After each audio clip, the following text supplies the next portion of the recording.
ایک مرتبہ ہارون الرشید رحمت اللہ تعالی علیہ حج کو جا رہے تھے۔ راستے میں کوفہ میں چند روز قیام کیا۔ جب وہاں سے روانگی کا وقت قریب ہوا تو لوگ بادشاہ کی سواری کی سیر کے شوق میں شہر سے باہر جمع ہو گئے۔ بہلول مجنو بھی پہنچ گئے اور راستے میں ایک جگہ پر بیٹھ گئے۔ بچے ان کو ہر وقت ستایا ہی کرتے تھے اور ان کا بے انتہا مذاق بھی اڑایا کرتے تھے۔ اسی طرح اس دن بھی وہ حسب معمول ان کے گرد جمع ہو گئے۔ جب بادشاہ کی سواری قریب آئی تو بچے سب ادھر ادھر ہو گئے۔ اتنے میں انہوں نے زور سے آواز دے کر کہا، اے امیر المؤمنین، سن اے امیر المؤمنین۔ ہارون الرشید رحمت اللہ علیہ نے سواری کا پردہ اٹھایا اور کہنے لگے، لبیک یا بہلول، لبیک یا بہلول۔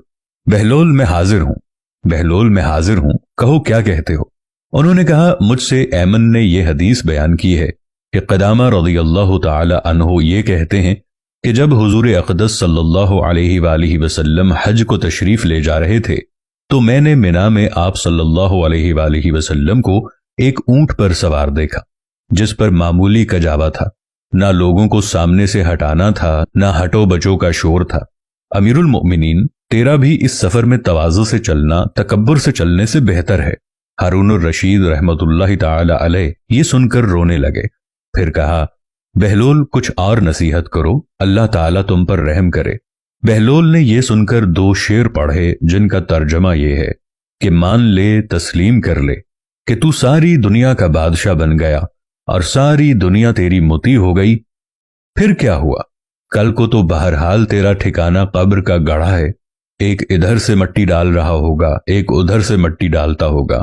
اس پر ہارون الرشید رحمت اللہ تعالی علیہ بہت روئے اور کہنے لگے، بہلول تم نے بہت اچھی بات کہی، اور کہو بہلول، اور کہو۔ بہلول نے کہا، امیر المؤمنین، جس شخص کو حق تعالی مال اور جمال عطا کرے وہ اپنے مال کو اللہ کے راستے میں خرچ کرے اور اپنے جمال کو گناہوں سے محفوظ رکھے، وہ اللہ تعالی کے دیوان میں نیک لوگوں میں لکھا جاتا ہے۔ ہارون الرشید رحمت اللہ تعالی علیہ نے کہا، تم نے بہت اچھی بات کہی، اس کا صلہ یعنی انعام ملنا چاہیے۔ بہلول نے کہا، انعام کا روپیہ ان لوگوں کو واپس کر جن سے ٹیکس وغیرہ کے طور پر لے رکھا ہے، مجھے تیرے انعام کی ضرورت نہیں۔ ہارون الرشید رحمت اللہ تعالی علیہ نے کہا، اگر تمہارے ذمے کسی کا قرض ہو تو میں اس کو ادا کروں۔ بہلول نے کہا، امیر المؤمنین، قرض سے قرض ادا نہیں کیا جاتا، یعنی یہ روپیہ جو تمہارے پاس ہے یہ خود دوسروں کا حق ہے جو تیرے ذمے ان کا قرض ہے۔ حق والوں کا حق واپس کرو، پہلے اپنا قرضہ ادا کرو، پھر دوسروں کے قرضے کو پوچھنا۔ ہارون الرشید رحمت اللہ تعالی علیہ نے کہا، تمہارے لیے کوئی وظیفہ مقرر کر دیں جس سے تمہارے کھانے کا انتظام ہو جائے۔ بہلول نے کہا کہ میں اور تم دونوں اللہ تعالیٰ کے بندے ہیں، یہ محال ہے کہ وہ تمہاری روزی کی فکر رکھے اور میری روزی کی فکر نہ فرمائے۔ اس کے بعد ہارون الرشید نے سواری کا پردہ گرایا اور آگے چل دیے۔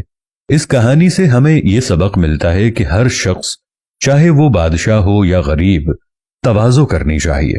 تواضع ایک ایسا اخلاقی تقاضا ہے جو ہر کسی پر لازم ہے۔ کیا آپ نے اس کہانی میں کچھ ایسا دیکھا ہے جو آپ کے لیے خاص تھا؟ کیا آپ نے کسی ایسے کردار سے تعلق محسوس کیا؟ براہ کرم اپنے خیالات اور تجربات ہم سے شیئر کریں۔